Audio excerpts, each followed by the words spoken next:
here we are at the final round of the National Economics Challenge. And to kick it off, here is CEE's CEO, Nan Morrison. Thank you, John. Good afternoon, everybody.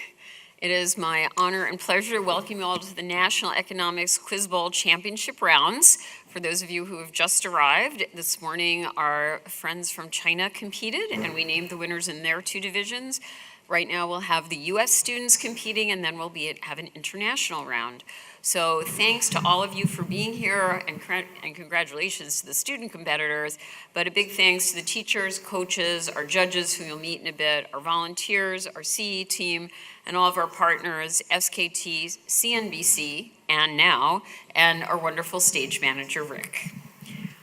As many of you know, because I love to say it, this is our 75th anniversary at CEE, and at our gala we talked about a lot of things that happened in 1949.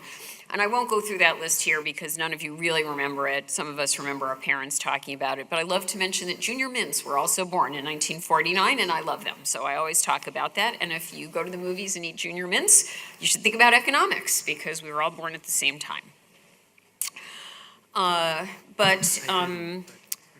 There were a few other things that were different in 1949 than there are today, and this anniversary gave us some time to reflect on those. For example, there were pensions, not IRAs. The first credit card wasn't around yet. That wasn't until 1950, and stock prices were quoted in. Does anybody know what stock prices were quoted in back then? Until 2000, they were quoted in eighths. Then they turned into sixteenths, and then they turned into decimal points. The Fed did not talk about transparency at all back then. The nation was quite hopeful about its post-war prospects. But today, things are different. We have globalization, we have strife in many places, wealth creations and its disparities, environmental issues, just to name a few of the complex challenges that we're all facing today, which is why I'm glad that you're all here. We've had almost 17,000 students compete in the US and China, over 7,600 just in the US alone, and we're so glad that all of them and all of you studied to compete in the NEC. I hope that it has given you more tools as you build the journey to lives that you would like to have, to better understand how the world operates in all its interconnectedness, and to understand how all of this might affect your choices. I'm thrilled that you've gone beyond your classroom to engage with your classmates to not only deepen your knowledge, but to understand how to apply it, to work as a team to solve problems, and to make a convincing argument to some very tough judges. I heard many of these presentations yesterday, and they were terrific. Your experience throughout this process is really important to us. We want to hear from you. We want to know if it influenced what you're going to study, what you might decide to do for a living. We've stayed in touch with some of our alums. We spoke recently with the gentleman who was on the winning team of the very first econ challenge over 20 years ago. He has his own brokerage firm. And one of our finalists from Mount Hebron High School was part of a fireside chat at our gala recently. And she talked about how she could be the mentor, as somebody who's now finishing college and going off to the work world, to two of our other students who were just starting their college journeys. It was really, really beautiful. And that is the power of being part of this competition, the knowledge, but also the connections over time that can be helpful. And now it's time to get to it. So it is my great honor and pleasure to introduce our MC for the afternoon, who stole the job from me, Steve Liesman, Senior Economics Reporter for CNBC. Steve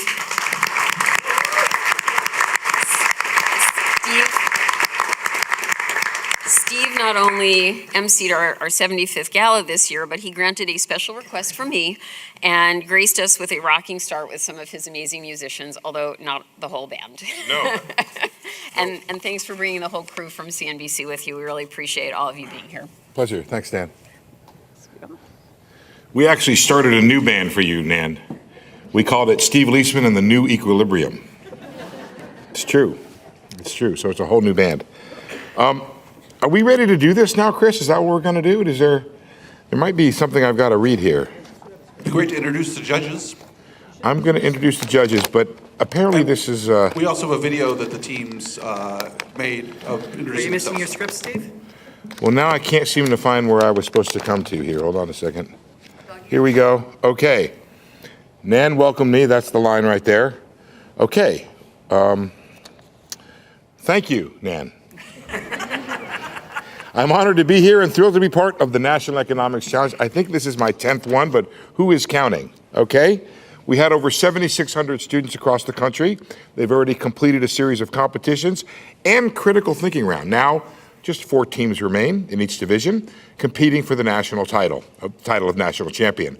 This final quiz bowl round is with the David Ricardo division, which includes teams of students who have taken no more than one introductory economics course. But don't be fooled, folks, because these students have impressed us with their versatile knowledge and their ability to apply it in the competition so far. I'd like to introduce the judges for today's David Ricardo Quiz Bowl round. Our judges are Dr. Julie Heath, Executive Director, there it is again, Emerita Alpa family, did I say that right? No. Emerita. Right, Alpa Family Economics Center at University of Cincinnati. A former high school AP economics teacher and the NEC coach who led multiple student teams to national finals, as well as the president of the Wounded Warrior Ohana, is that right? Ohana, thank you. Colonel Dick Rankin, and assistant professor of economics at Winthrop University, Dr. Nicholas Mulman. Is that right? Thank you very much. Thank you, judges, for your support. Thanks for being here today. It is time now for the David Ricardo final round teams. I believe there's a video.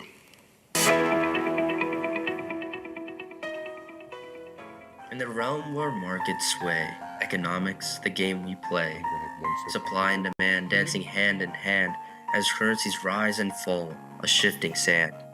Inflation whispers heard near and far, echoing through the world's bazaar.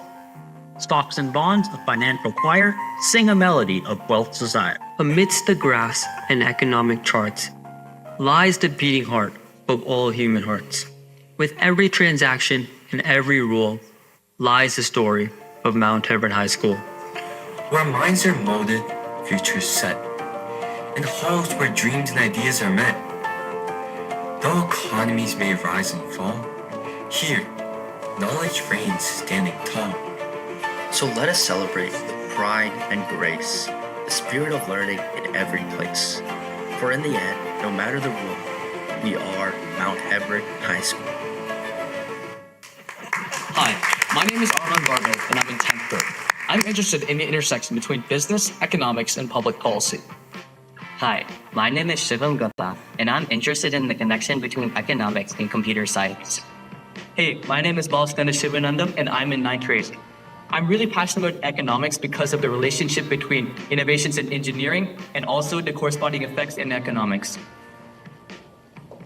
Hello, I'm Shlok Khan, and I'm in 9th grade. I find economics interesting as it helps me combine what I've learned in social science and computer science.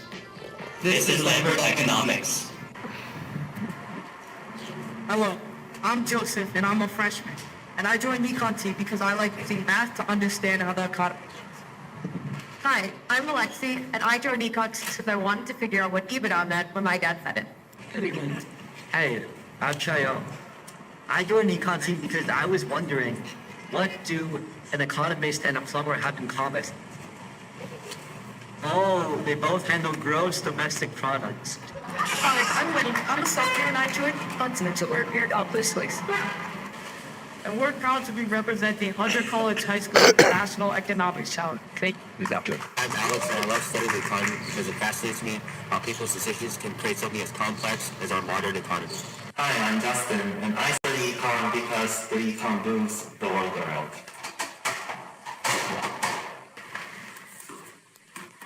I'm Kane, and I study economics because I want to make better decisions.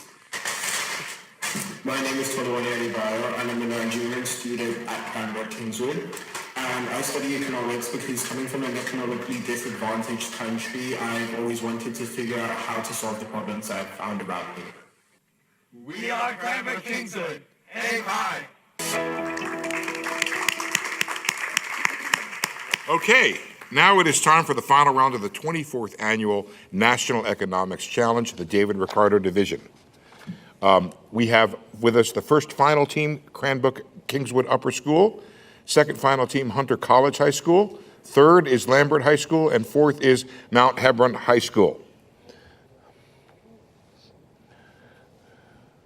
Okay, Cranbrook Kingswood Upper School, Bloomfield Hills, Michigan. Please name your team spokesperson. Hi, my name is Toluwani Adebayo. Why don't you say that one more time? Hi, my name is Toluwani Adebayo. Okay, Hunter High School from New York, New York. Please name your team spokesperson. Hi, I'm Joseph Honda. Lambert High School, Suwannee, Georgia. Please Hi. name your team spokesperson. Hi, my name is Arhan Barve. And Mount Hebron High School from Ellicott City, Maryland. Please name your team spokesperson. Hi, my name is Vishwa Rao. Okay, great. Now, earlier today, we reviewed the rules and with all the teams, so are there any questions? Okay, now it's time for the final 24th Annual National Economics Challenge, David Ricardo Division. Ready for question 1. Okay, question 1. A single price monopoly has a marginal revenue and marginal cost equal to $19 at 15 units of output, where the price on the demand curve is $38. At this output, average total cost is $15. What is the total profit earned? You have 20 seconds.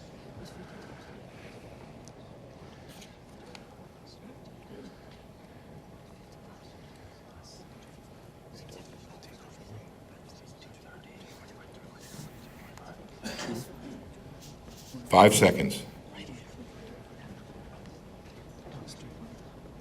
Pens down, please. Cranbrook Kingswood. $345. Hunter College. $570. Lambert. $345. $345. The answer we were looking for was indeed $345. So teams 1, 3, and 4. Points on the board. All right, great. 1 for Cranbrook, Lambert, and Hebron. Mount Hebron. Hunter's still to get on the board. Steve, over to you. Second question. Who are the original members of the International Emerging Markets Organization known as BRICS? 20 seconds.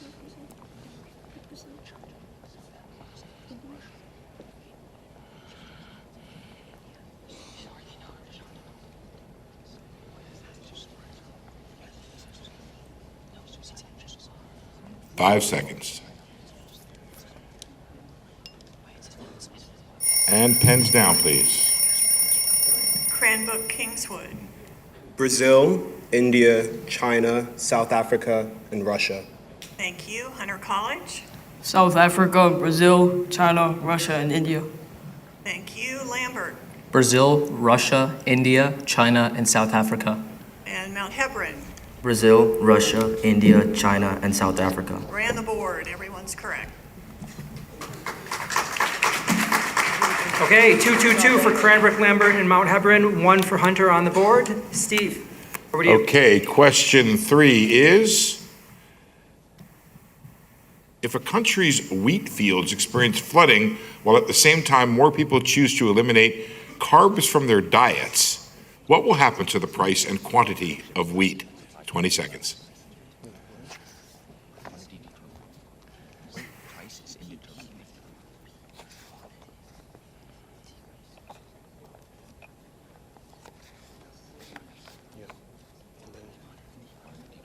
Five seconds. And pens down, please. Cranbrook Kingswood.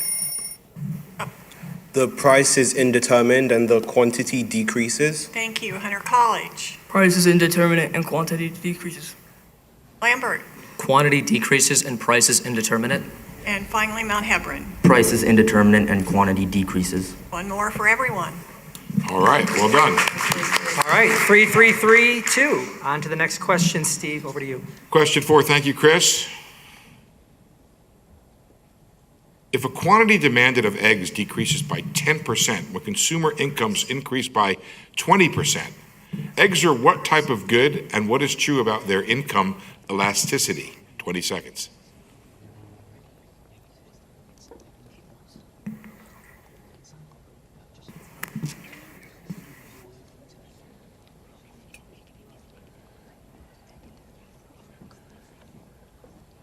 And 5 seconds.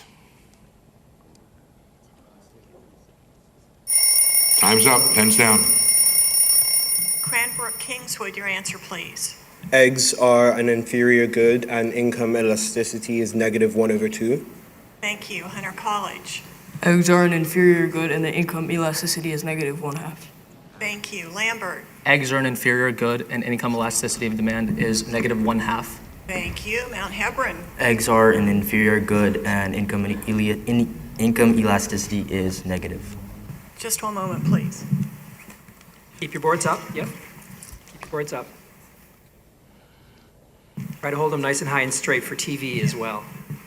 Yeah, all four are correct. Thank you. Okay, 444 for Cranbrook, Lambert, Mount Hebron, 3 for Hunter. Steve? Very tight race. On to you. Next question, please. And now for a question provided by our friends at the Federal Reserve. What measure of inflation does the Federal Reserve emphasize when tracking its dual mandate? 20 seconds.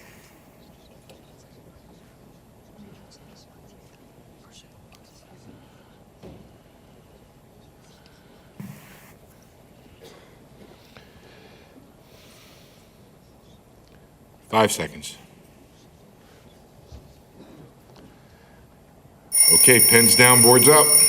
Cranbrook, Kingswood. CPI, also Consumer Price Index. Hunter College. Personal consumption expenditures. Lambert. PPI or Producer Price Index. Mount Hebron. PCE, or personal consumption expenditures. Thank you. The answer is personal consumption expenditure. So teams 2 and 4 get points on the board. Okay, Mount Hebron up by 1 at 5. The other 3 teams are at 4. Steve, next question. Okay, question 6. Here we go. Assume a monopolistically competitive firm's marginal cost is $3.56. The firm will decrease its output if what is true about its marginal revenue? 20 seconds.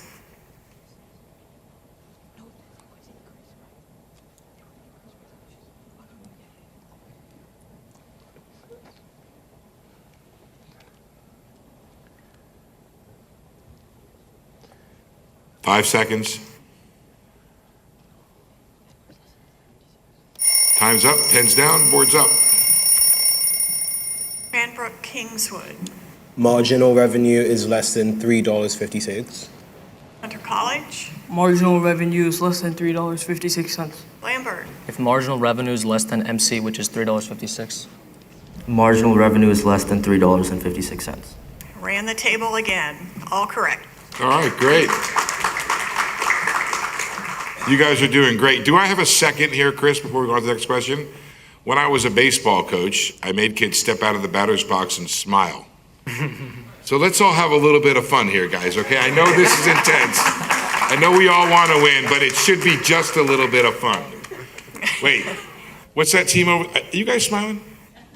Just smile. Sometimes if you just smile, things get fun, okay? Here we go. Here we go. Let's go on to the next question. Is that okay, Chris? Here we go. Question 7. All right. You're going to need a pencil and paper for this one. We didn't promise you there'd be no math. Assume that the CPI was 40 in 1971, 100 in 1983, and 160 in 1996. How much would a basket of goods that cost $200 in 1996 have cost in 1971? 20 seconds.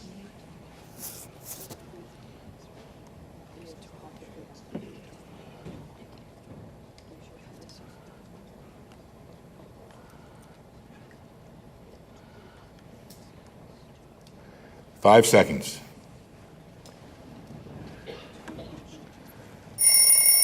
Time's up. Cranbrook, Kingswood. $50. Thank you. Hunter College. $300. Thank you. Lambert. $50. Thank you. Mount Hebron. $50. $50 is what we were looking for. 1, 3, and 4 all get a point. Okay, Mount Hebron 7, Lambert and Cranbrook 6, Hunter 5. Steve, next question. Okay, here we go. On to the 8th question. If the country of Zebulon has a marginal propensity to consume of 0.8, and the government reduces taxes by $10 million, What is the maximum increase in national income the tax reduction could cause? Seconds. 20 seconds.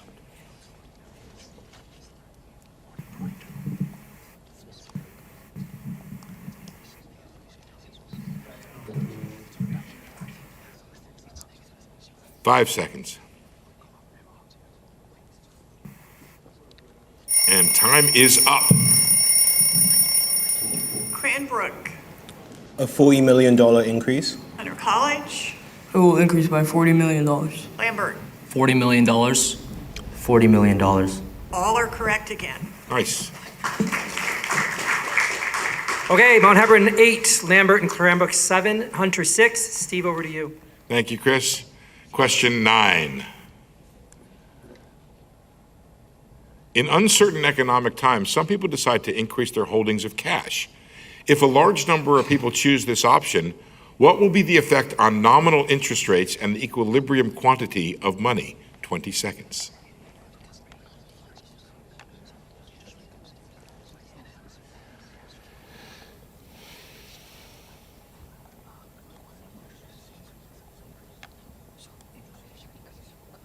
Five seconds. And time is up. Put your pens down. Board's up. The nominal interest rate will increase while the equilibrium quantity of money will decrease. Thank you. Hunter College. The interest rate will increase while the equilibrium decreases. Thank you. Lambert. Nominal interest rate will decrease and the quantity of money will increase. Thank you. Mount Hebron. Nominal interest rates will increase while the quantity remains the same. The correct answer is the nominal interest rate will increase and the equilibrium quantity of money will not change. We're looking at a vertical supply curve. So number 4. Team 4. Okay, Mount Hebron 9, Cranbrook and Lambert 7, Hunter 6. Steve, next question. Okay, question 10, please. If the velocity of money decreases while the money supply and real GDP do not change, what will happen to the price level and nominal GDP? 20 seconds.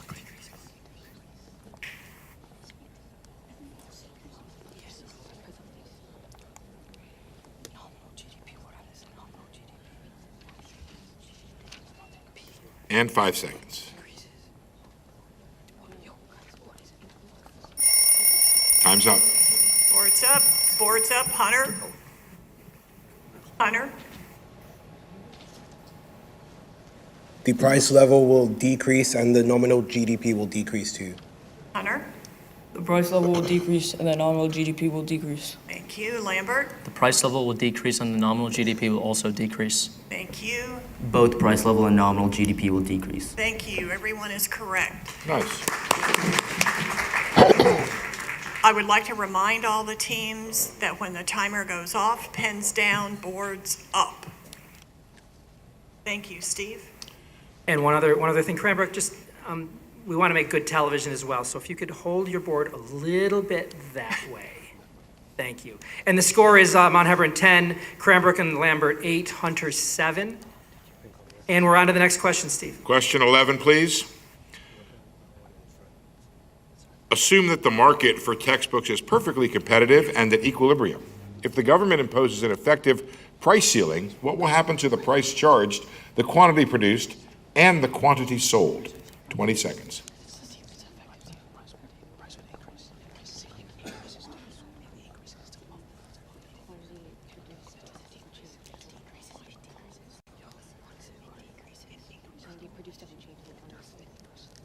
Five seconds, please. And time is up. Pens down, board up.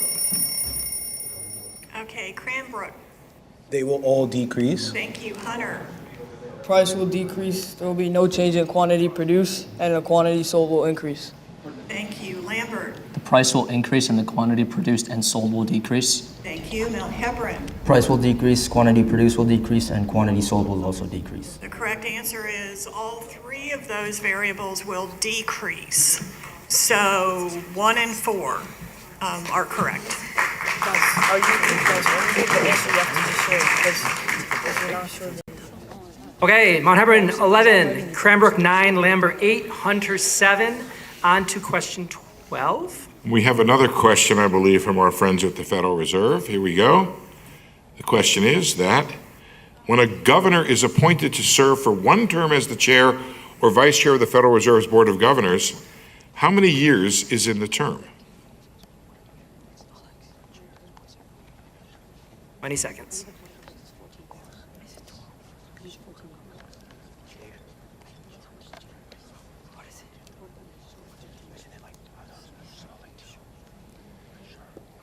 Five seconds.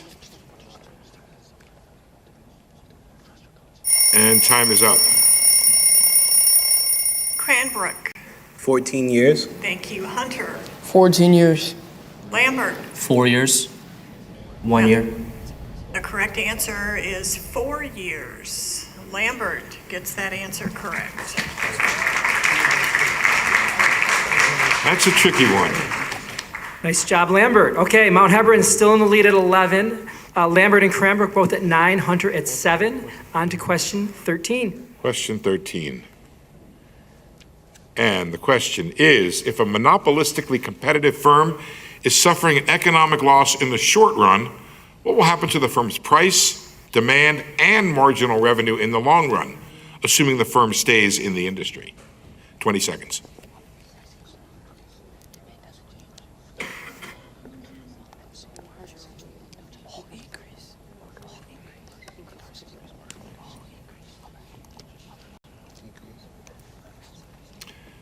Five seconds.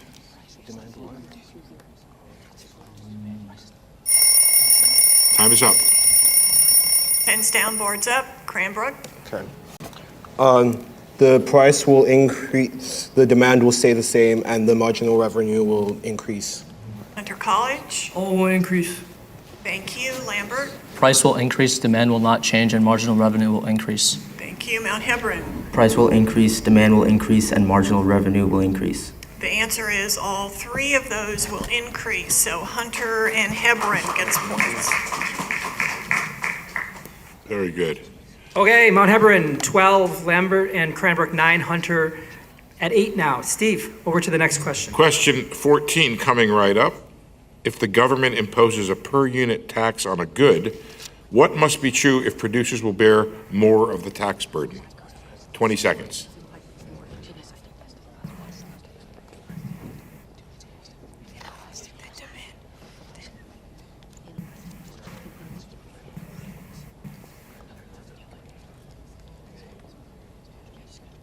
Five seconds. And time is up. Boards up. Cranbrook Kingswood. When the supply is more inelastic compared to the demand. Hunter College. When supply is more inelastic than demand. Lambert. When demand is elastic. Mount Hebron. Supply is more inelastic than demand.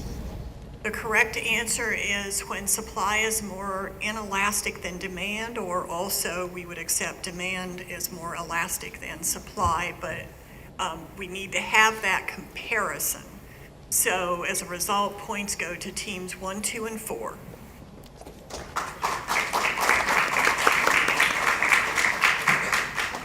All right, Mount Hebron. They did the score wrong. They did the score wrong. It's Okay, hold on. You guys have 9, right? yeah. And they have 9.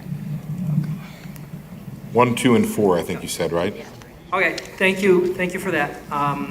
We have Mount Hebron at 13, Cranbrook 10, Hunter and Lambert 9. The next question. Okay. Question 15. Suppose Zoe is consuming two goods, cookies and chips. They are perfect substitutes. The price of cookies is $2 and the price of chips is $4. Zoe has $8 to spend. The margin of utility of both cookies and chips is 1. What is her optimal consumption combination? 20 seconds.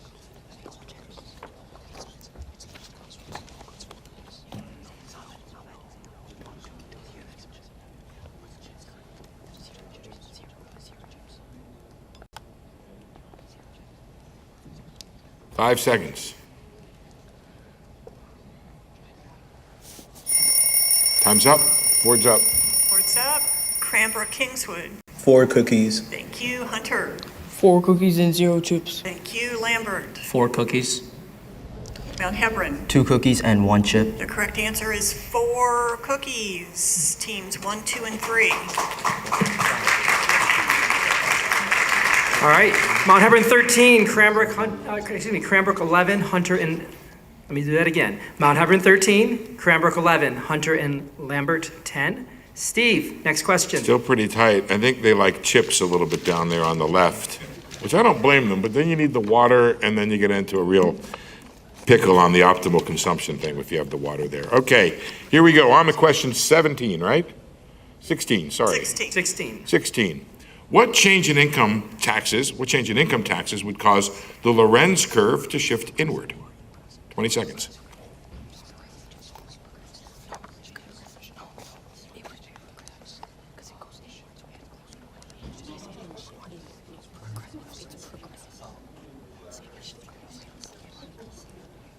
And 5 seconds. Time's up. Pens down. Board's up. Cranbrook Kingswood. A more regressive tax system. Thank you, Hunter. If it would be more progressive. Thank you, Lambert. Decrease, Thank you, Mount Hebron. more progressive. More progressive is correct. Teams 2 and 4. Okay, Mount Hebron 14, Cranbrook and Hunter at 11 now, and Lambert 10. On to question 17, Steve. Are we in the fourth quarter here now, Chris? I think we may be. I think 17 is the fourth quarter, Yeah, I somewhere think in we're there. the fourth Anyway, quarter. we'll have them do the math later. Okay, question 17, please. If there is a recession in the economy of a U.S. trading partner, what will happen in the market for U.S. dollars and the U.S. dollar exchange rate? 20 seconds.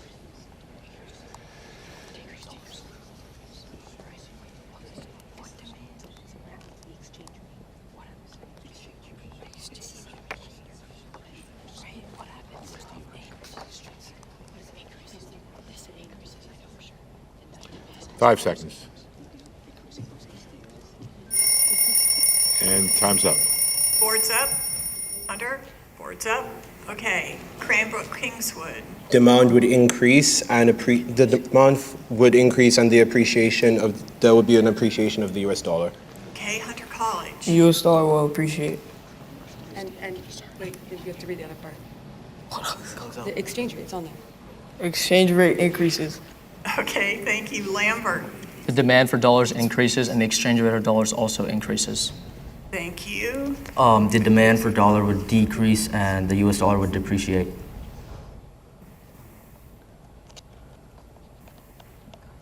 Short conference.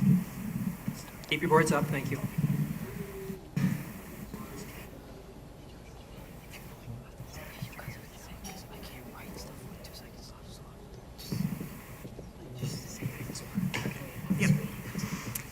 The correct answer is the demand for U.S. dollars will decrease and the exchange rate will fall. Mount Hebron gets awarded a point on that one.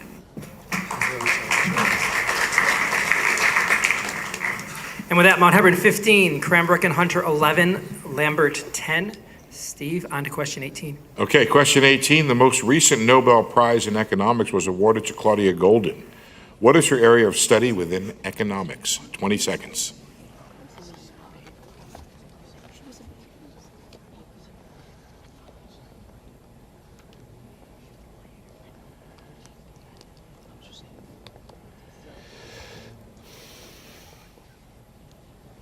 Five seconds. And time is up. Boards up, please. Cranbrook Kingswood. Behavioral economics. Hunter College. Women's labor market outcomes. Lambert. Behavioral economics. Mount Hebron. Women in labor markets. Women in the labor market is correct. Teams 2 and 4. Okay, Mount Hebron 16, Hunter 12, Cranbrook 11, Lambert 10. Steve, on to question 19. Question 19. What is one characteristic of a monopolistically competitive firm that is also true of a monopolist? 20 seconds.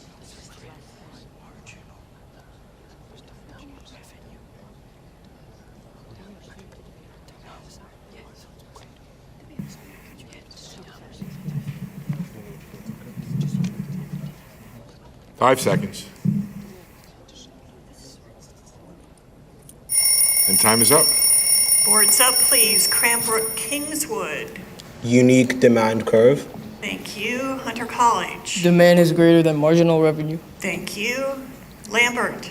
Downward sloping demand curve. Thank you. Mount Hebron. Marginal revenue is less than demand.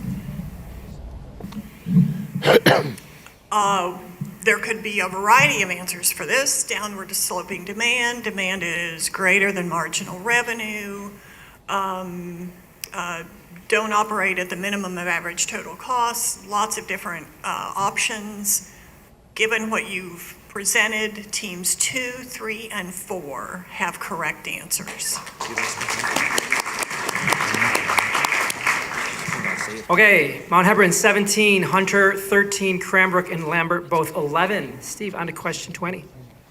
Question 20, assume that an unregulated bakery, scary, produces in a perfectly competitive environment and as a byproduct of their production process generates pleasant smells throughout the city.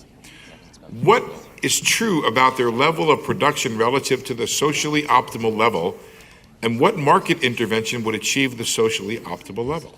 20 seconds.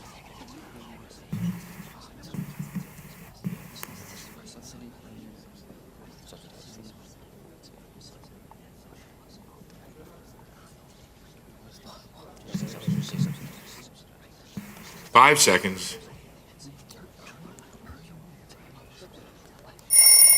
Time is up. Boards up, please. Cranbrook Kingswood. The level of production would decrease and per unit subsidy. Thank you. Hunter College. The level of production is less than the socially optimal, and we should subsidize. Thank you. Lambert. It would need a subsidy, and it's increased compared to the socially optimal level. Thank you. Mount Hebron. It would have a lower than optimal production output, and it would require a Pigouvian subsidy. The correct answer is their level of production will be less than what is socially optimal, and a subsidy would bring them back to the optimal point. So teams 1,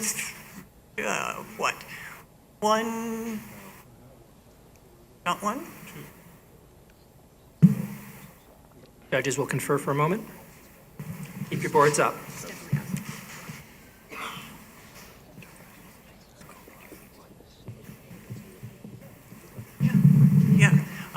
Teams 1, 2, and 4. Yes. Okay, Mount Hebron 18, Hunter 14, Cranbrook 12, Lambert 11. On to question 21, Steve. Okay, here we go. The wage rate of a firm is $10 per hour, and the last worker hired by the firm increased output by 100 units. Robots rent for $100 per hour, and the last robot increased output by 2,000 units. What action with respect to workers and robots would this firm take to minimize costs? 20 seconds.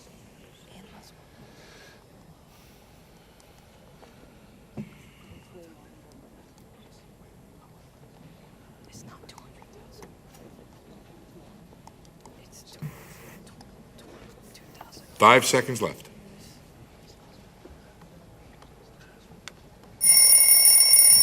Time's Boards up, please. Okay, Cranbrook Kingswood.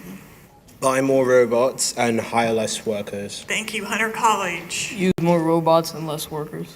Thank you. Lambert. Buy more robots and less workers. And Mount Hebron. Increase robots and decrease workers. I think that's the right answer. And what should they do to maximize social impacts? Oh, that's not an answer. Oh, it's not in there. That's my point. And Steve, as we go into the last question, Mount Hebron is at 19, Hunter 15, Cranbrook 13, Lambert 12. Let's read that last question. Get a robot to do this next year. We should. AI, baby. All right. What's the term given to the broad category of financial institutions such as commercial banks through which savers can indirectly provide funds to borrowers? 20 seconds for the last question.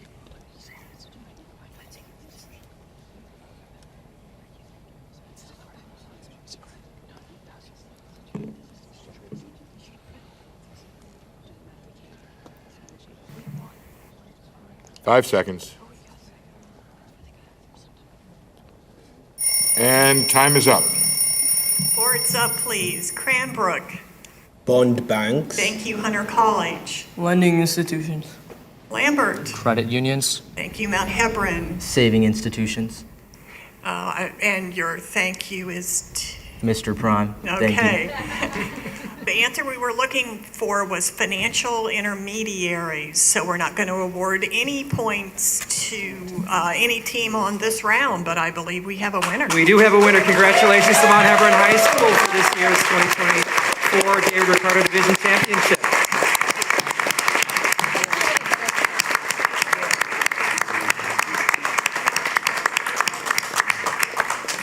Okay, congratulations to Mount Hebron. I've got to turn here to the back to the script. I think that's it, right? That's where we're at right now. We're going to do a quick turnaround of the stage. We're going to award our awards. We're going to do a quick reset to the Adam Smith division in about 10 minutes. So let's clear the stage. All and right, congratulations to all the students and to our winners, Mount Hebron. Congratulations, teams.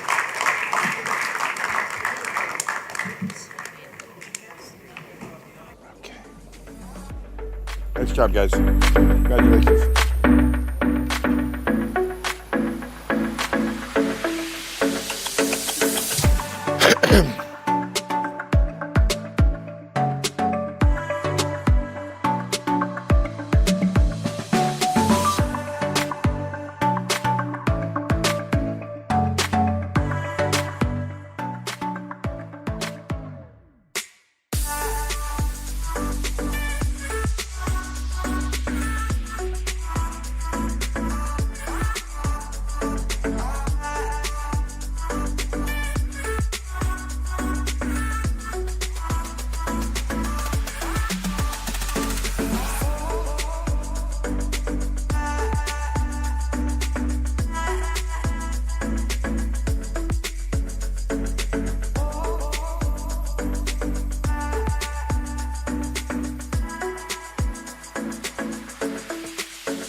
back to page 1. I guess he's just going to start the game and go. Cool, okay. Well, there's going to be a pause here, so we're going to be able to stop. And then he's going to put his IFB. Sorry. Check. Can you just give him a quick reminder? What's that? Just tell him what you just told me, please. No, good. We're good. Did you want to do something first, Nan, or no? Nan, you didn't want to do anything? Okay. All right. We're going to begin now? All right. Here we go. This is the beginning of the Adam Smith division. 4 teams will compete for the national title of national champion, but these are already winners. They have all survived several rounds of competition, including a critical thinking round to be here today. And now it's time for the final Quiz Bowl round to determine the 2024 national champions. This is the Adam Smith division. It includes teams of AP, International Baccalaureate, and honors high school students, as well as any returning competitors. Before we begin, let's introduce the judges for today's final Quiz Bowl round.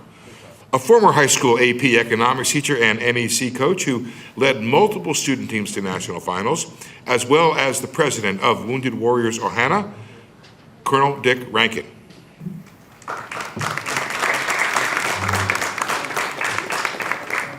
Executive Director Emerita Alpaw, Family Economics Center at University of Cincinnati, Dr. Julie Heath.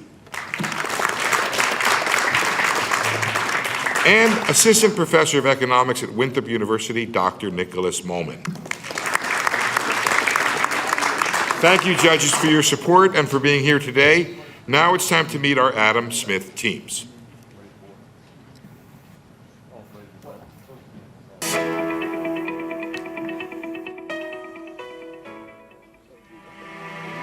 Complex markets where choices bloom, economics shows us how resources are consumed in a delicate balance of flow and ebb in trades and transactions, a complex web. Through the lens of the market, we explore dreams, where value is more than it seems. Every exchange, a tale of ambition and needs, where human endeavor and opportunity lead.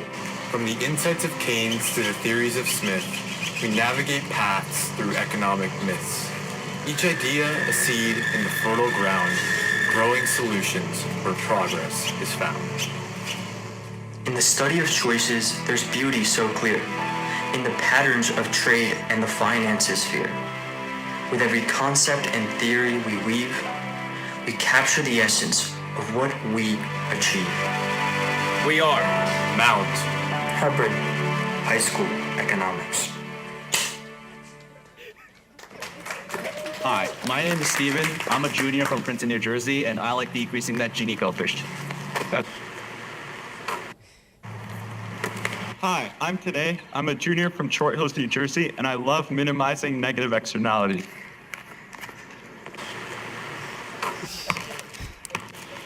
Hi, I'm Eli. I'm from Tucson, Arizona. I'm a freshman, and I love producing outside my production possibilities right here. Hi, I'm Drew. I'm a junior from Bridgewater, New Jersey, and I love maximizing shareholder value. And together, we're Phillips Exeter Academy. Hello, my name is Elias Cheng. My interest in economics is like currency in the foreign exchange market. The more I learn about it, the greater my appreciation. Hi, my name is Daniel Yang. My passion for economics is so strong that it violates the law of diminishing marginal utility. Hi, my name is Mitch Katari. I love economics because deadweight loss is an actual term and not just a fad diet. Hi, my name is Frank Leal, and my interest for economics is always an expansionary gap. We are Team Thor Maxson from Basis Mesa in Arizona. Hi, my name is Arvin Salem, and I'm a junior at Novi High School. The reason I got interested in economics was its potential to positively affect people's lives. Outside of economics, I enjoy following major sports leagues like the NFL and the NBA. Hi, I'm Marsha here. I'm also a junior at Novi High School. One of my favorite parts about economics is the interconnectedness between the different parts. Aside from economics, I love to run for my cross country. My name's Ishan Said, and I'm a junior in Novi High School. Well, the one thing that I like about economics is its real-world impacts. Outside of economics, I also like to play tennis. Hi, My name is Laltaditya Akaraju. I'm also a junior at Novi High School, and I love economics because of its dynamicness as a field. Well, my favorite thing to do outside of economics is to play basketball with my friends. And we are Novi Economics!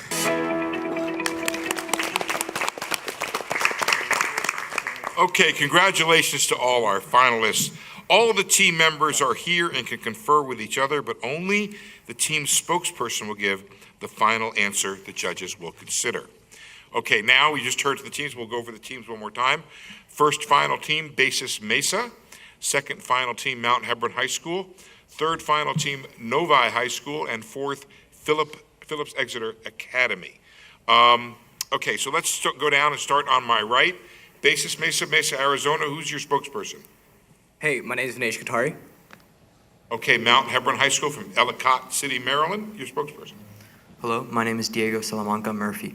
Great. And Novi High School, Novi, Michigan. Who's your spokesperson? Hi, my name is Arvid Salem. Great. And Phillips Exeter Academy. Who is your spokesperson? Hi, my name is Dhruv Nagarajan. Okay, so here we are. Earlier today, we reviewed the rules with all the teams. So are there any questions about the rules? All right, so now we have about 6 minutes, and we're going to chill for a little bit, right? And we're just going to wait till we get, where's Jody? Jody's actually the one running the entire thing right now for the next 11 minutes. She's the one in charge. What we're going to do is we're going to do a tease. Is the tease on a wide shot so all the kids will be able to, should I say kids? Is that okay to say kids? Are you guys kids? It's okay? I don't know anymore. Economists? No. Not yet. They'll probably start on a close-up and probably Start on me, go wide. Okay. All right, very good. So we'll do that, and then we'll take another break, and then we'll come back and start the contest, okay? So does everybody have water? Anybody want some water? Do you guys want water? We don't have any water for you. But we could get some.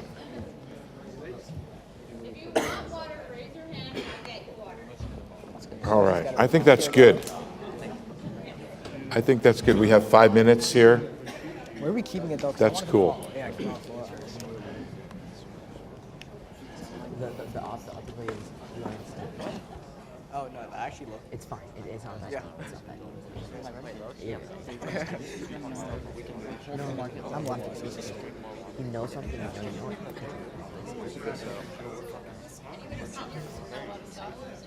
All juniors.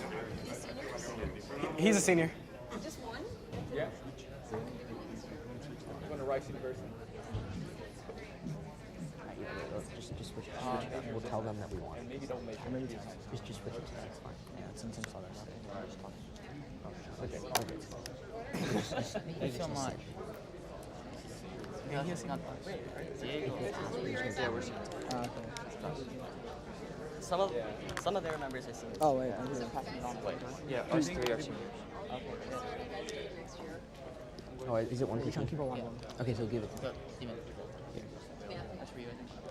I'm going to the University of Pennsylvania to study mechanical engineering and physics.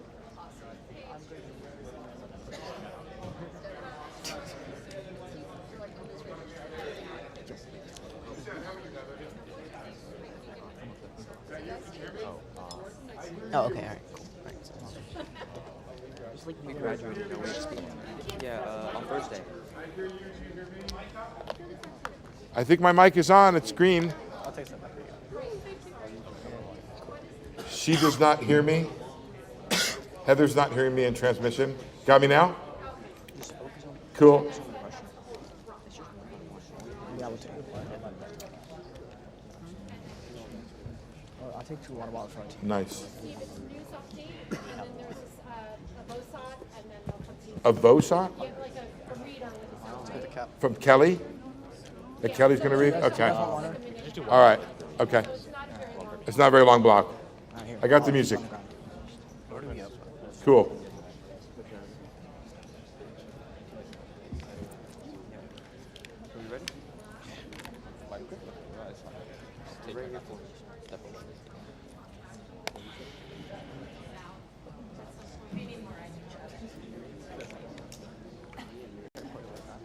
I don't know where to put this.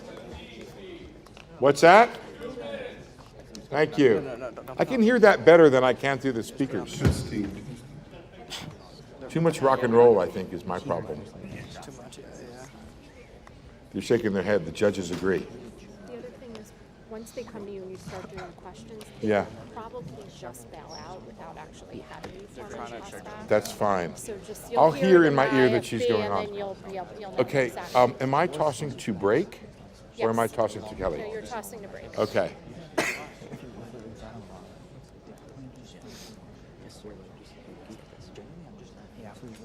We're actually reasonably on time, believe it or not, which is not all that usual, but we're not bad.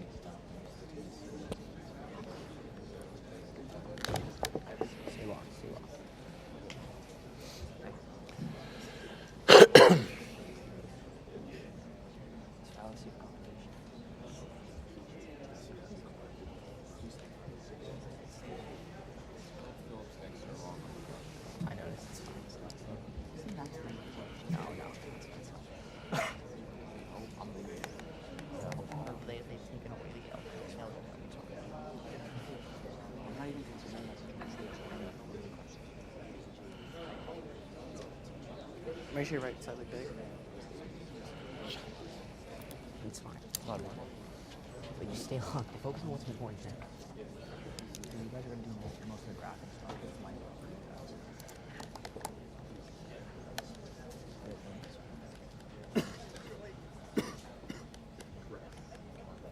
I'm doing well. How are you? How are you?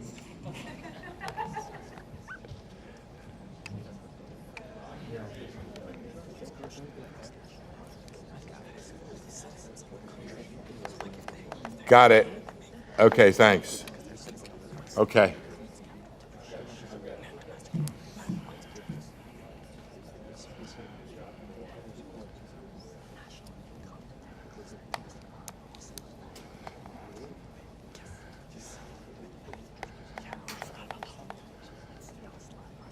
Okay, we're after this, Steve. Steve. We're after this. Gotcha.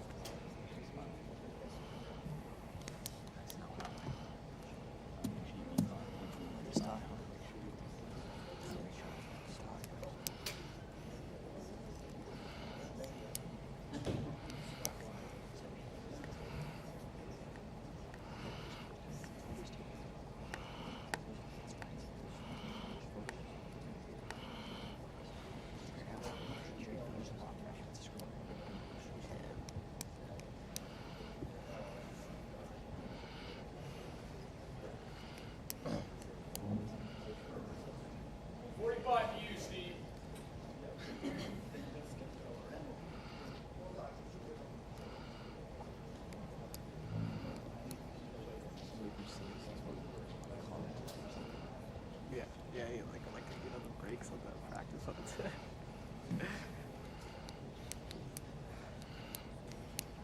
That's too crazy. Practice with this video.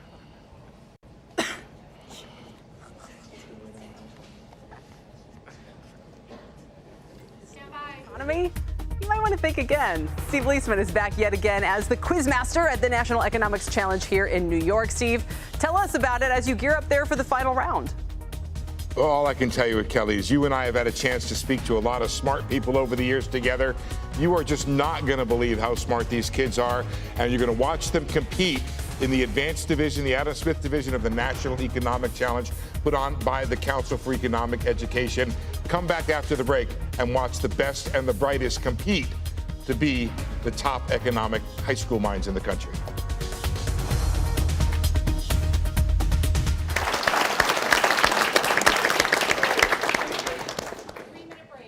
Three-minute break.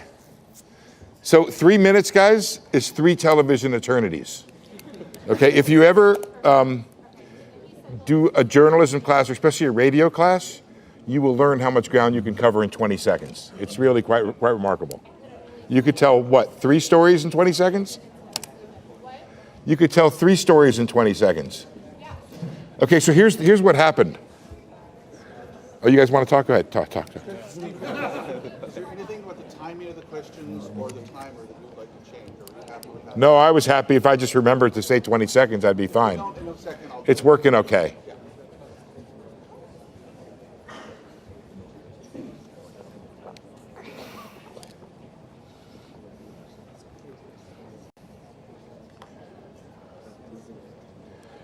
Jody, if I mention the judges real quick, can we get a quick shot of them when I do that?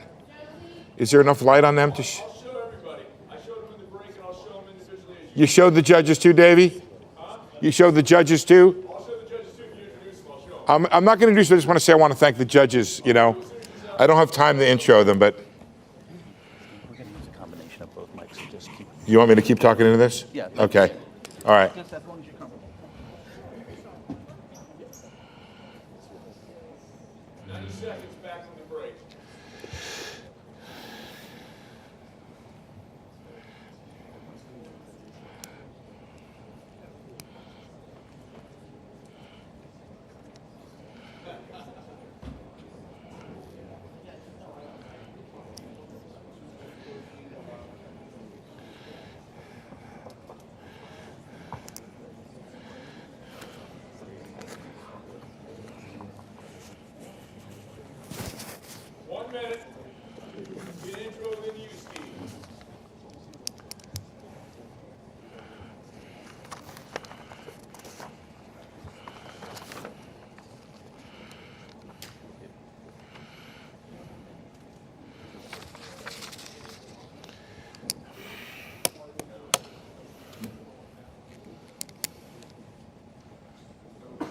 You guys ready?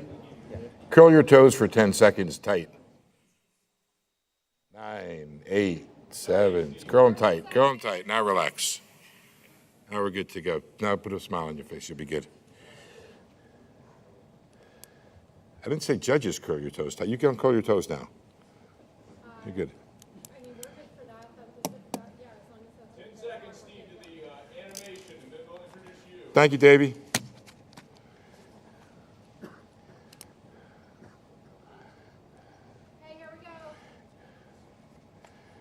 It's kind of the economics version of the National Spelling Bee. More than 7,600 U.S. high school students entered the National Economics Challenge this year, and now the last 4 teams are battling it out for the top spot. Our own Steve Liesman is there. He is the quiz master, and he is standing by to kick off the Advanced Division National Competition Finals. We'll get to watch, if you want, everybody, play along live. Steve, over to you.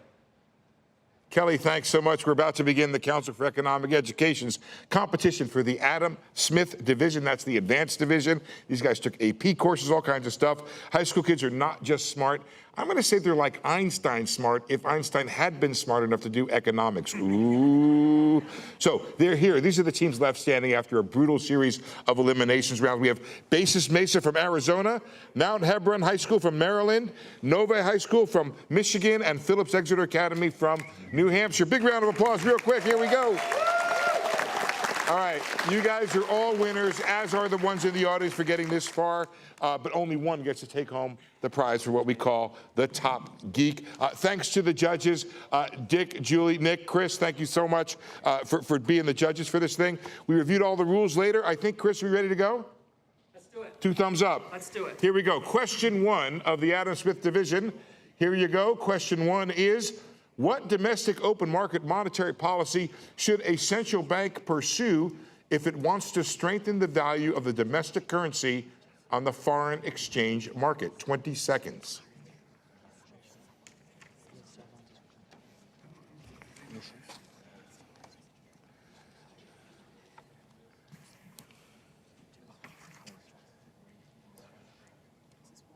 And 5 seconds. Time is up, pens down, boards up, please. Okay. Oh, yeah, sorry, my bad. Sell bonds. Contractionary monetary policy, sell bonds. Sell bonds. Sell bonds, contractionary monetary policy. The answer we're looking for is sell bonds. All 4 are correct. Well done. Kelly, I don't know if you got that, if you folks got that at home, if you're telling the We said truth, if you got tightening. it or not. I guess that counts. Tightening? No, I don't think that. Would you, Colonel, would you have taken tightening? No? Tightening, sure we would. You would have taken Oh, it. Okay, you would have yes. had it right, Kelly. Wonderful. Score yourself one. We don't have a line for Kelly there on the scoreboard, but okay. +1. Here we go. Question 2. Are you ready? It's one for everybody. Here we go. Question 2. What is meant by an inverted yield curve? 20 seconds.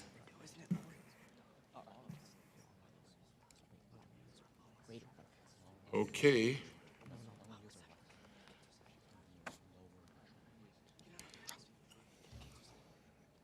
And 5 seconds.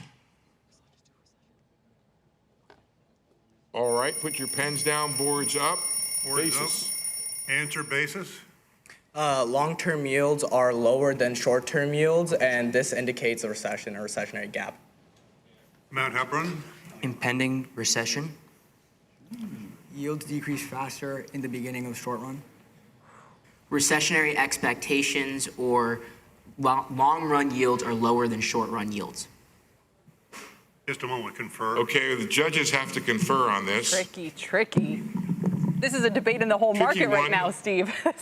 I think that's right, Kelly, and I think Does we it or maybe have to doesn't have it? these kids on to explain. Yeah, totally. Do we go long the long end, short the short end? I'm not sure which way to roll on that one. I put this one up because I thought it was an easy one, and the judges are still conferring, ladies and gentlemen. And maybe we I can think explain the because. recession thing. Yeah, it's one thing to describe what bond yields are doing. It's another to describe what we should conclude from that. And most people seem to have started with the conclusions first. I think what they're doing, Kelly, is they're reading the textbooks that say the inverted yield curve is a sign of recession, except for this time around, but they haven't had a chance to edit the textbooks yet for the craziness of the economy after the pandemic. Colonel, you have an answer. We got it. Okay, we were looking for long-term interest rates are lower than short-term interest rates or vice versa. We're going to accept the recession answer. So Mesa and Phillips will get the correct answer. Okay. All right, now stick around for this next one if you can. Sorry, I'd like to. Wait, we have a challenge, ladies and gentlemen. I'm sorry for interrupting. On our board, it says short-run bonds have a greater yield. Thus, What's the top say? Oh, impending recession. Impending recession below short-run bonds have greater yield. I can keep it up. I didn't see that bond. They also get. Okay, they get another point. Well Also done. correct. This Thank is you. not like the NBA where you get you have a limited number of challenges. They can keep challenging, right? Okay, let's go on. Where are we on? Question we have 3 to go. now? I was trying to delay have to just go? long enough to Let me just read the question, Kelly. I'm going to read the question, okay? And then you can ponder it, okay? Question 3, here we go. Assuming that the non-institutional population of a country is 800 million, of this population, there are 500 million working full-time and 200 million working part-time.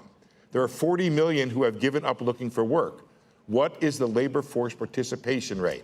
Have fun with that one, Kelly. We'll talk to you All right, later. I'm trying to divide 7 by 8. We'll see if that's right. 0.77. All right, everybody, we'll check back in soon. Steve, thank you for sneaking that in. Well, we will, in fact, watch the rest of the finals on our YouTube channel for CNBC if you want to head over there. Steve will be back on Power Lunch with the winning team once this final round is completed. We're looking forward to that. Coming up, this chip. Time's up. Board's up. Hey, Mesa. 95%. Hebron. 7/8. 7/8. 700 over 760 expressed as a percent. 87.5%. The correct answer is 95%, so basis. Okay, Steve, after 3 questions, Basis Mesa has 3, Mount Hebron and Phillips Exeter 2, Novi 1. Back to you for the next question. Okay, question 4. Assume at a certain level of output, marginal cost is rising and is just below average total cost. What must marginal product and average total cost be doing? 20 seconds.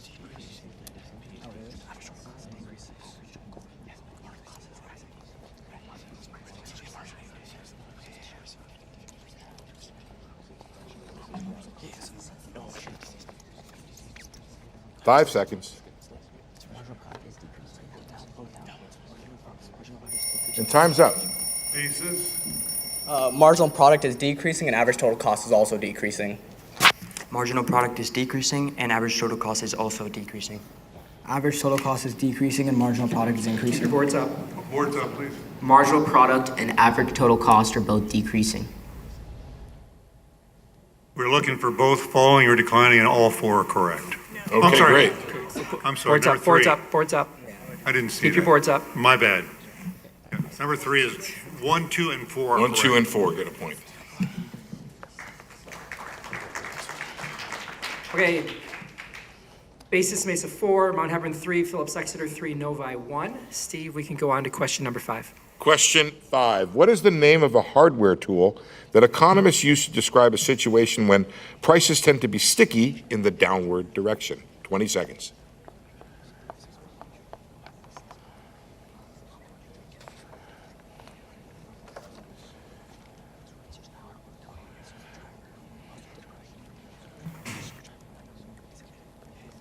Five seconds.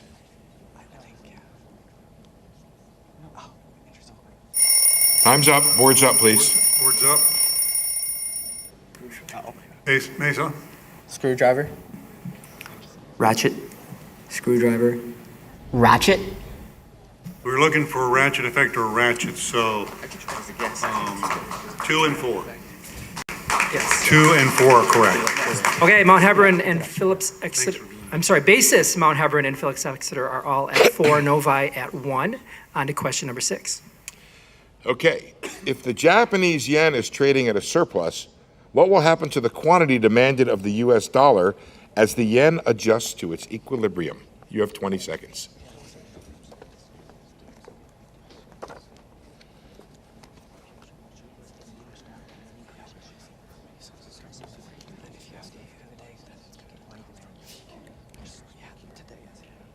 Five seconds.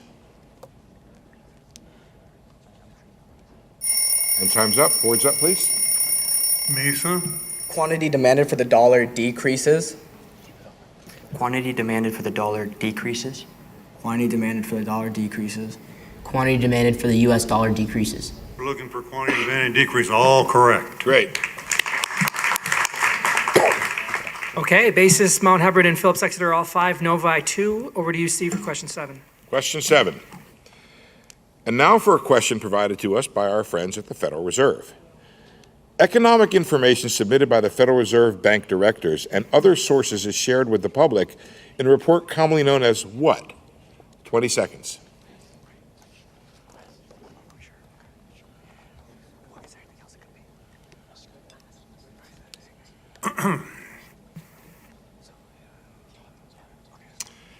And 5 seconds.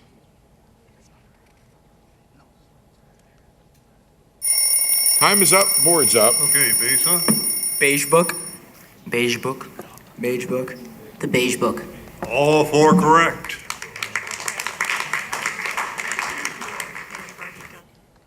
Okay, Basis, Mount Hebron, Phillips Exeter continue to be at the same level at 6 points, Novi at 3. On to question number 8. Okay. Question 8. Assume the economy is currently in a recession. Without government intervention, state how classical economists believe the economy will rebound from the recession. You have 20 seconds.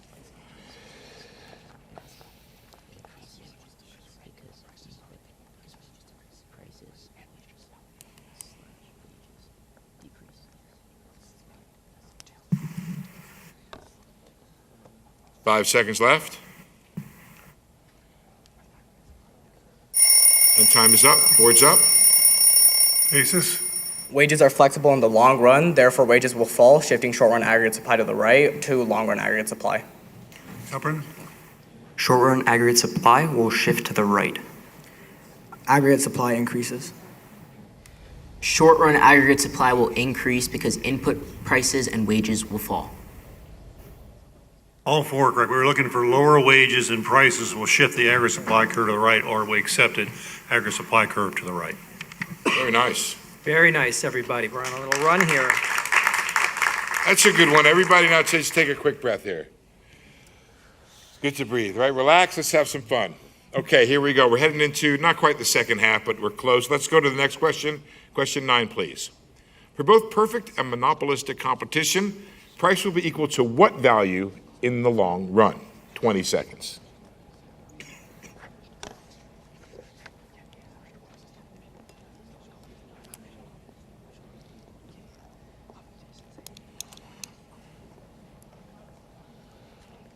And 5 seconds.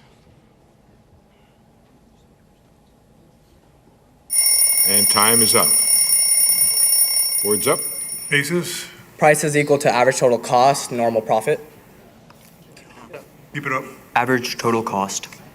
Average total cost. Average total cost. All sharp, all four correct. Nice. Okay. On to the next question, Steve. Question 10. Assume the government enacts new tax breaks on savings accounts. What will be the likely impact on interest rates and bond prices? 20 seconds, please.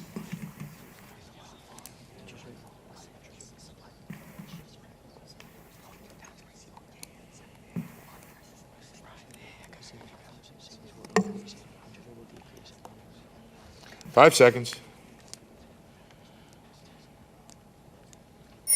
Time is up. Board's up, please. Basis. Interest rates fall, bond prices rise. Interest rates decrease and bond prices increase. Interest rate decrease and bond prices increase. Interest rates decrease and bond prices increase. Oh, we can't ask a question to get wrong. All four correct again. You know, Colonel, there's some people I work with in the press corps that couldn't get that question right after 20 years of reporting on bond prices and interest rates. But I'm not going to name anybody. Okay, this is my favorite question of all. Question 11. Which state is the only one that has two regional Federal Reserve banks? 20 seconds. 20 seconds.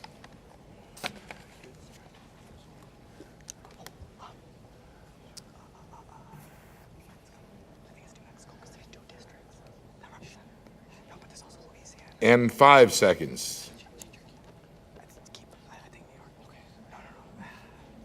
Time is up. Show me the answer. Basis. New York. Missouri. Missouri. Missouri. And the correct answer is Missouri, so 2, 3, and 4. Chris, can we do a bonus question as to why Missouri has two reserve banks? It's like everything, politics. No, right, exactly. That's we are at the halftime. And at halftime, we have Mount Hebron and Phillips Exeter at 10, tightly followed behind by Basis Mesa at 9 and Novi at 7. So it's anyone's match still. But we don't have anybody to come around and squirt Gatorade into their mouths. No, and we don't have a band that's going to come up. We don't have that, or the band music. to play. Or, yeah. Can we make a note of that for next year, guys? All right. All we can do then is go on to question 12, I guess. Assume the inflation rate in the U.S. exceeds the inflation rate in Canada. What will be the likely impact of this difference on the unemployment rate in Canada? 20 seconds.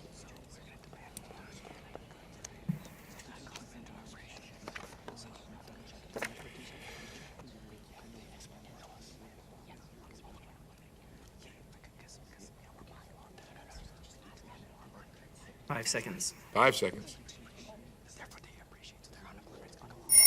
And time's up. Okay, board's up, please. Board's up, Basis. Basis. The unemployment rate increases. The unemployment rate decreases. Unemployment rate decreases. The unemployment rate in Canada would increase. Yeah, the answer is it will decline, and 2 and 3 are correct. Can we challenge that? Sure. Okay. The Canadian dollar would appreciate relative to the U.S. dollar. This appreciate would mark a decline in net exports and therefore a decline in Canadian output, which would increase the unemployment rate in Canada. That's the same logic we had. Yeah.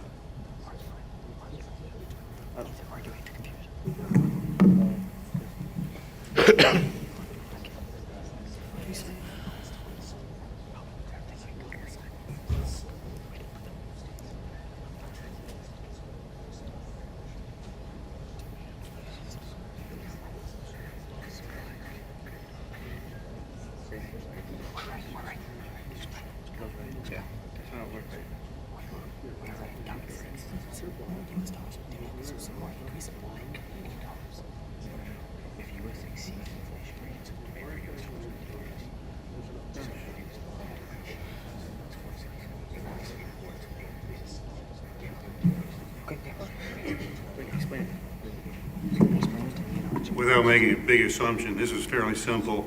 If the inflation rate in the United States exceeds Canada, things will be cheaper in Canada. We'll buy more Canadian stuff, and the unemployment rate will therefore decline. Okay, so if I've got this correct, Mount Hebron and Novi get points on that, is that correct? Yes, Okay. that's correct. Okay, which will put Mount Hebron at 11, Phillips Exeter at 10, Basis 9, Novi 8. On to question 13.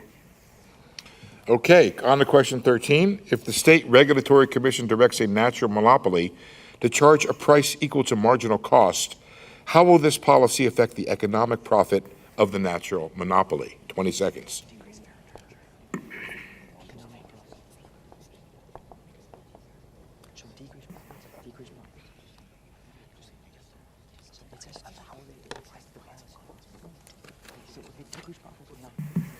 Five seconds.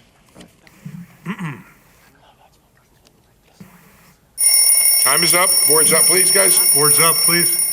Mesa? The economic profit decreases. Economic profit decreases. Economic profit decreases. Economic profit decreases. That's the answer we're looking for. All four Okay, correct. very good. Okay, 12, 11, 10, 9, Mount Hebron, Phillips Exeter, Basis, Novi. On to the next question. All right, question 14. Assume that lower wages shift the short-run aggregate supply curve. What impact will this have on the long-run Phillips curve? In 20 seconds.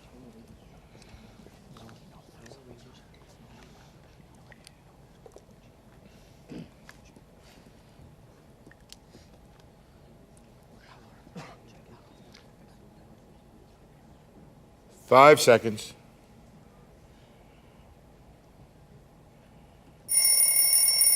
Time is up. Board's up, please. Board's up. Basis? No impact on long run Phillips curve. No change. No impact. No impact. No change is correct. All four are correct. Wow. I feel like it's a Just a reminder to keep your boards up, and this is important for you all, because if you want to challenge and you've already moved your board down, the believe we judges should have could say 12. too late, so. I believe we should have 12. We were not awarded. Hold on, I just need to move my cursor. Okay. There you go.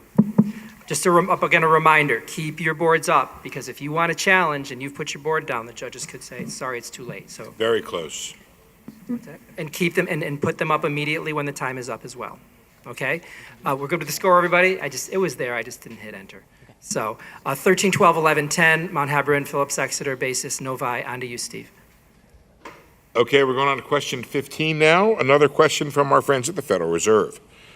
What congressional act requires the Federal Reserve to conduct stress tests on financial institutions to ensure they're operating in a safe and sound manner? 20 seconds. Thank you.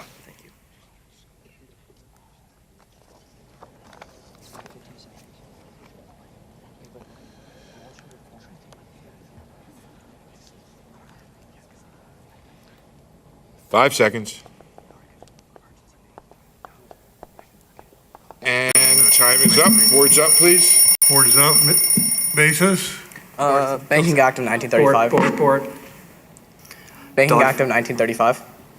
Dodd-Frank Act. Truth in Lending Act. Financial Stability Act. We're looking for the Dodd-Frank Act. So number 2, Helbron.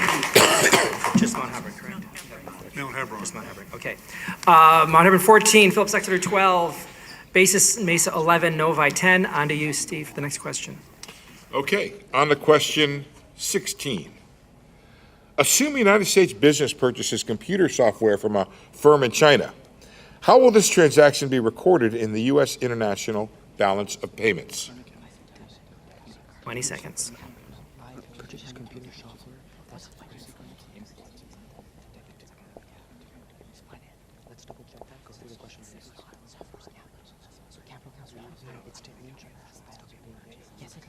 And 5 seconds. Time is up. Okay, board's up. Mesa? Debit in the current account. Debit into current account. Financial account increases, current account decreases. Current account moves toward deficit.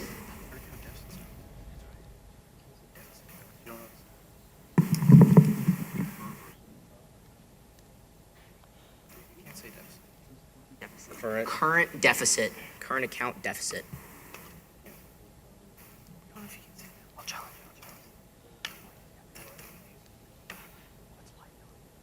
Three, can you repeat your answer? The financial account increases and the current account decreases.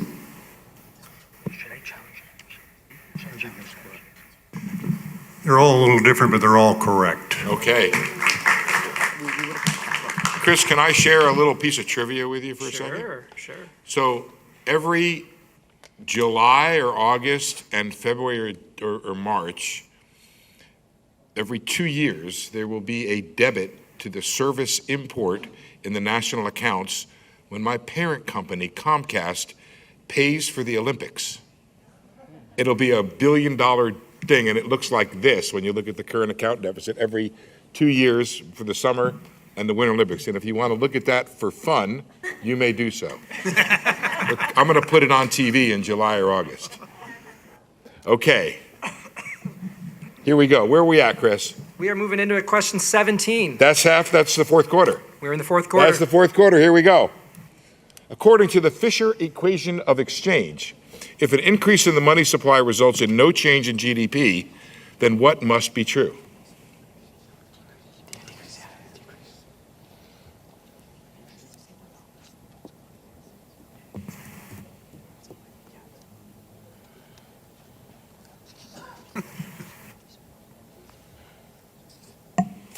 Five seconds.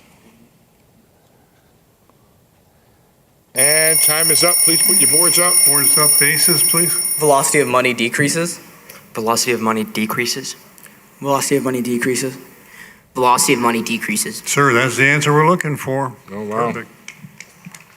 Excellent.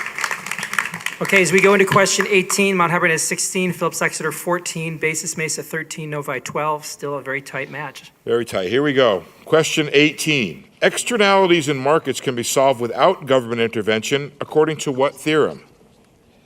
20 seconds.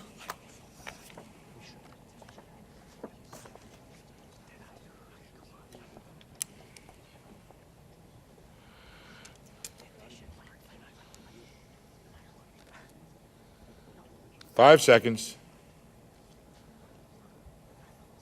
And time is up. Boards up, please. Boards up. Basis, please. Coase theorem. Coase theorem. Laissez-faire. Coase theorem. It's Coase theorem, and 1, 2, and 4 are correct. Nice. Okay, Mount Hebron 17, Phillips Exeter 15, Basis Mesa 14, Novi 12. Question 19. Question 19, from another question from our friends at the Federal Reserve. What happens to U.S. aggregate demand when the value of the dollar rises relative to the currency of other nations? 20 seconds, please.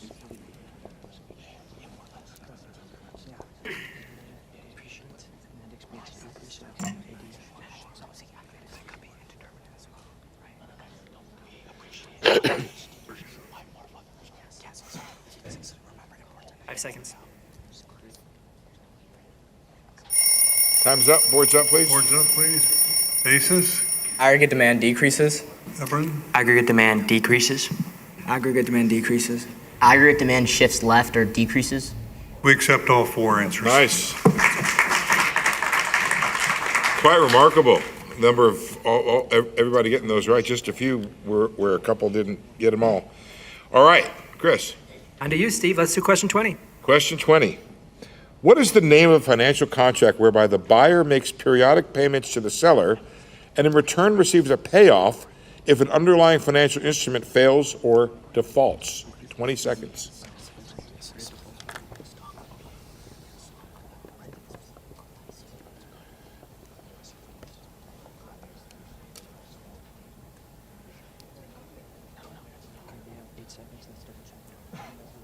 Five seconds.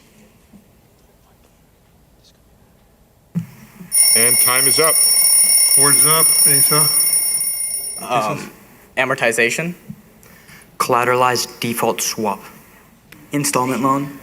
Credit default swap.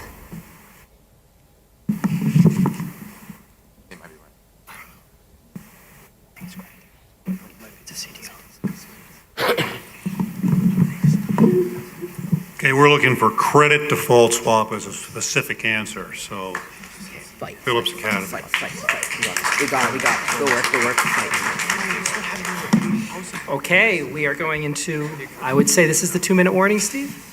Yeah, that's a 2-minute warning for sure. Yeah, we're going into question 21 with Mount Hebron up by 1 point over Phillips Exeter, 18-17, basis 15, Novi 13. Okay, here we go. If you notice that the price and quantity for an inferior good have risen, what has happened to the demand curve and what would be the most likely cause in 20 seconds?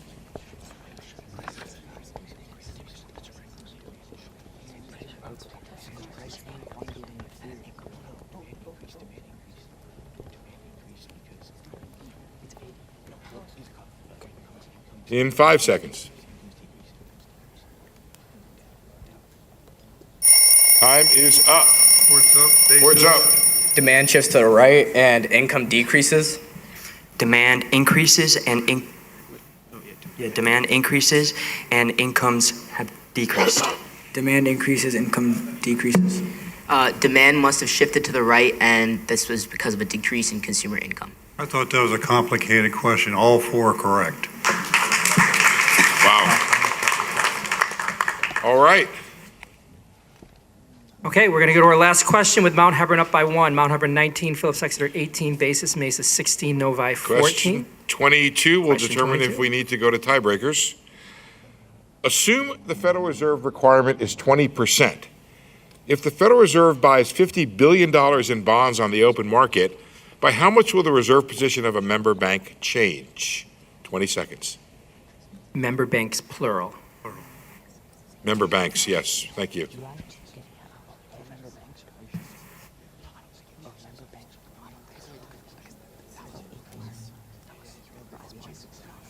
Five seconds. And time is up. Board's up, please. Basis. Increase in 50 billion. Increase in 50 billion. $215 billion decrease. Increase in 50 billion. The answer we're looking for is 50 billion, 1, 2, and 4 correct. And with that, we have our national champion, Mount Hebron High School in the Adam Smith Division. Congratulations for winning the 2024 National Personal Finance Challenge. All right, congratulations to all our students and their teachers. Thanks to the judges, partners, and affiliates. And now, I welcome back to the stage CEE's Chief Executive Officer and President, Nan Morrison.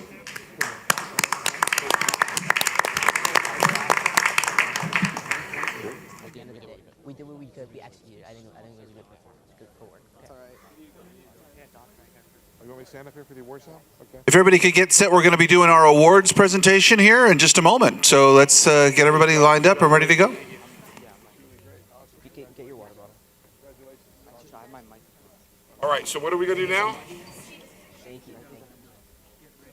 Say again? Thank you. Oh, my pleasure. Good job, guys. Really good job. You almost had it there. Yeah. Good challenge at the end there. I like that challenge. Way to stick up.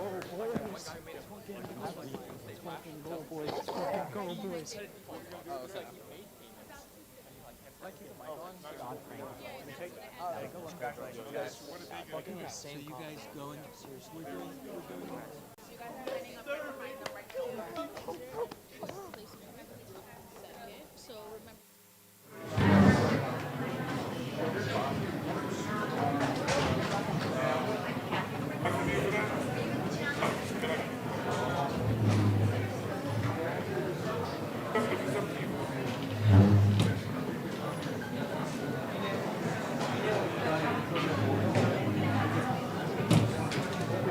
He was telling me that.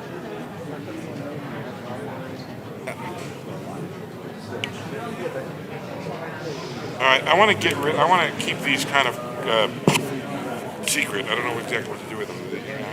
Why don't you take them and give back if you're going to need them?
America. Here are the top 4 teams in each division. First, we're starting with the David Ricardo division.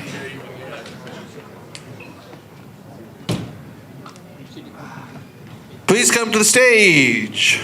Lambert High School. Number 4 in the David Ricardo division. With Coach Rupal Gupta, we've got Arhan Barve, Balaskanda Sivanandame Shokbat, and Shavarn Gupta. Congratulations, our top 4 team.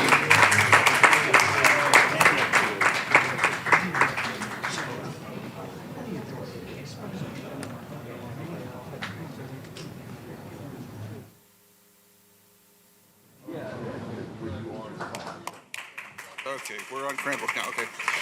And now our top 3 team, please come to the stage. Cranbrook Kingswood Upper School. Where are you guys from again? Coach Christopher Shotton, we've got Ping Kong Chen, Alexander Wong, Toloanwane Adebayo, and Justine Siosa. Cranbrook Kingswood Upper School, congratulations. And our number 2 team on the David Ricardo division, Hunter College High School. Come on up. Come on down. You almost did it. Very impressive, guys. Very impressive. Alexi Vera, Joseph Ponda, Winnie Mock, and Shayung Huang with Coach Ellen Fox. Congratulations, Hunter College High School. And our national economic champions, David Ricardo, for 2024. Please welcome to the stage, Mount Hebron High School. Has Mount Hebron ever won both divisions? They have? Jiwoo Zhang, Vishu Rao, Arush Kajiro, and Gabrielle Vegan-Neckel. Where's Mount Hebron again? Right outside what? Wow. Very impressive. Ladies and gentlemen, our economic champions for 2024, Mount Hebron, David Ricardo. Well done. And now for the Adam Smith division, please welcome number 4 team, Novi High School.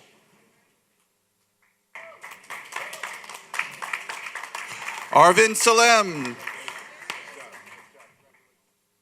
Harsh Ahire, Isan Sid, and La Tiraditya Akaruju. Novi High School.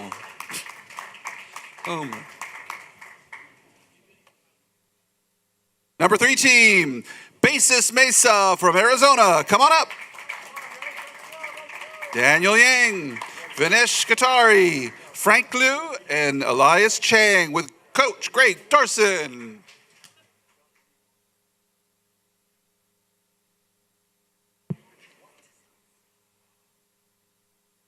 Well done, Basis Mesa. Nice job, guys. Congratulations.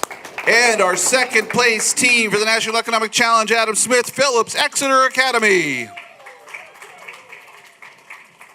Eli Orbach, Stephen Chen, Dhruv Nagarajan, and Tanay Nandan with Coach Akut Klinik. I'll be happy.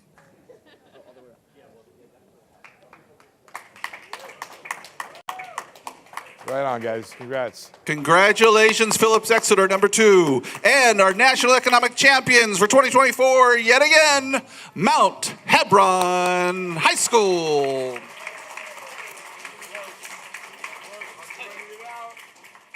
Maheen Pandya, Diego Salamanca Murphy, Muralim Dahav Manoj Pillai, Praneeth Edamakanti, and the coach that keeps on winning, Van Prime. One more round of applause for Mount Hebron High School. Congratulations. And stand by in just a few minutes. We are going to match up our top China teams for our top high school teams. So stand by for just a few minutes. Thank you. So when would that start?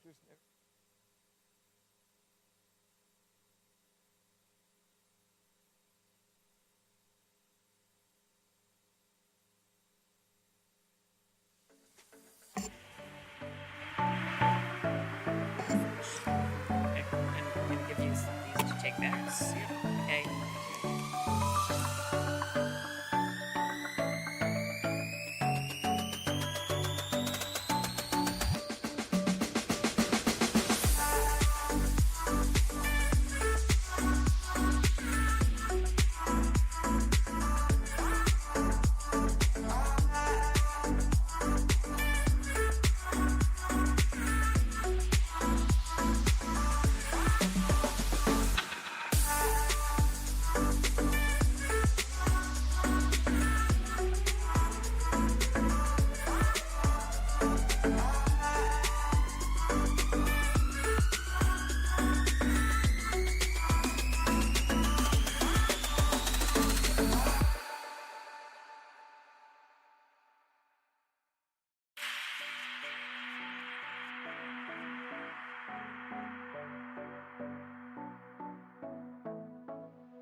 start over here having the kids.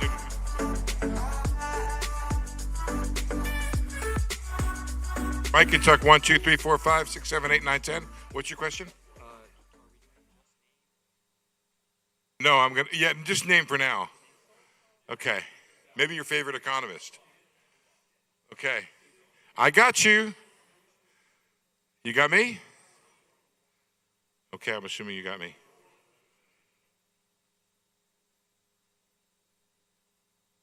Ellie, I got you.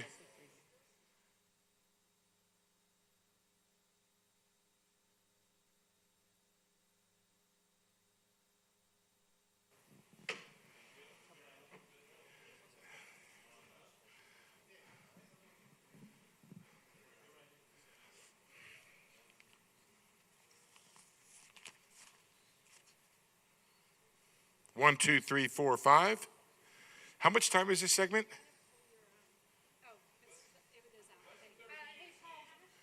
How much time is this segment? 3 minutes? Cool. Thank you. I got you, Paul.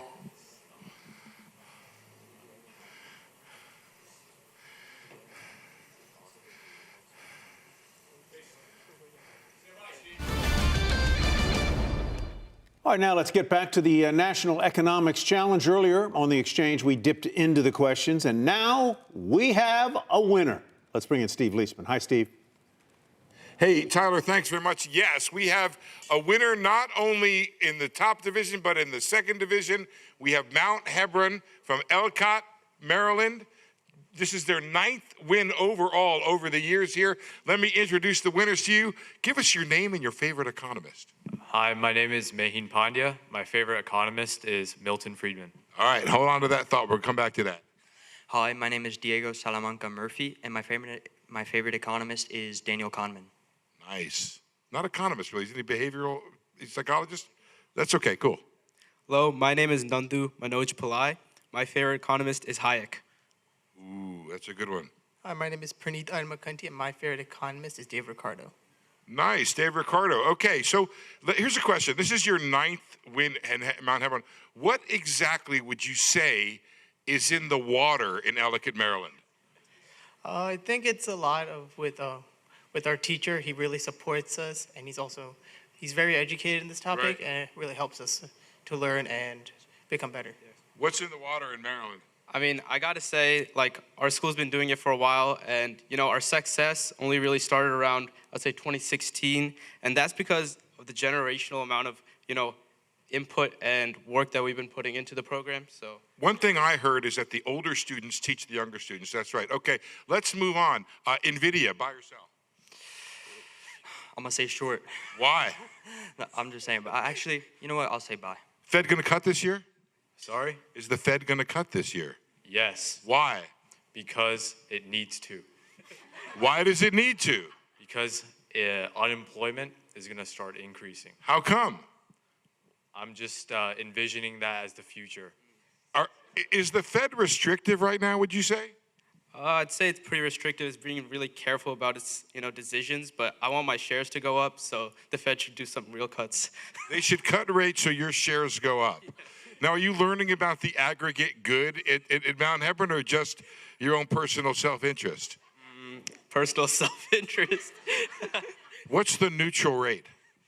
Ooh, right now, I think they'll have to cut a bit more to get a bit of neutral rate, but I see that coming in the near future. Where would you put the neutral rate? I'd say at least, I could give you an estimate, but definitely lower it significantly because, as we know, Mount Hebron is developing us and developing our human capital. And what I know is that I want my shares to go up. So by the time I graduate college, I can be a millionaire. All right, AI, you worried about it? Not at all. No, why not? Because human capital, technological advance, will see economic growth. Why Hayek? Why Hayek? You know, he was like an underdog when in the world of economists, you know, Keynes maybe like overpassed him. He didn't get the Nobel Prize till later. And, you know, I love the story of an underdog winning. And that's why, yeah. Tell us why, give us one thing from Ricardo that our viewers can take away that they don't know. Specifically, he introduced comparative advantage, and that revolutionized the international trade, allowed for more specialization, and increase the variety of goods we have, and overall to the net benefit of the world. All right, one more question. 10-year at the end of the year, what's the 10-year bond going to be? It's about 4.5 right now, maybe 4.48. What do you think it's going to be? I'll say 3.5. 3.5 down a percentage point? Why? Because I've been trained by Mr. Prime in Mount Hebron High School, and what Mount Hebron says goes. Okay. Tyler, I'm going to send it back to you. I think we're shorting NVIDIA. You got to go long the 10-year, I think. Yeah. Were you taking notes, Tyler? I was taking notes because that was a great interview. I mean, that was really, really good. And Did these kids skip a beat? Nobody skipped a beat? Nobody skipped a beat. I've never, and concise. I want them to come on Fed Day. Yes. I want all 4 of them to come on Fed Day and be our panel. I think that's the win. And they want to cut because they want their portfolios to go up. They want their shares to go higher so they can be a millionaire by the time they leave college. I love it. Steve, we got to go, Tyler. What was the answer to question number 3? Do you remember? Oh, question number 3. It was 95%. Oh, Paul got it. It was what the participation rate was. And Did you that's get it right? why he's Kelly? I know I got it wrong. That's why Paul's the producer, and I just read what's on the screen. Well, thanks a lot, guys, for the Mount National Hebron. Economic Challenge. Thank you for bringing that to Ellicott us. City, I think. Ellicott. That was Maryland. great. Thank you, My Steve. parents may have eloped to Ellicott City. I can't remember. Yeah, how about that? All right. Well done, guys. Well done. Well done.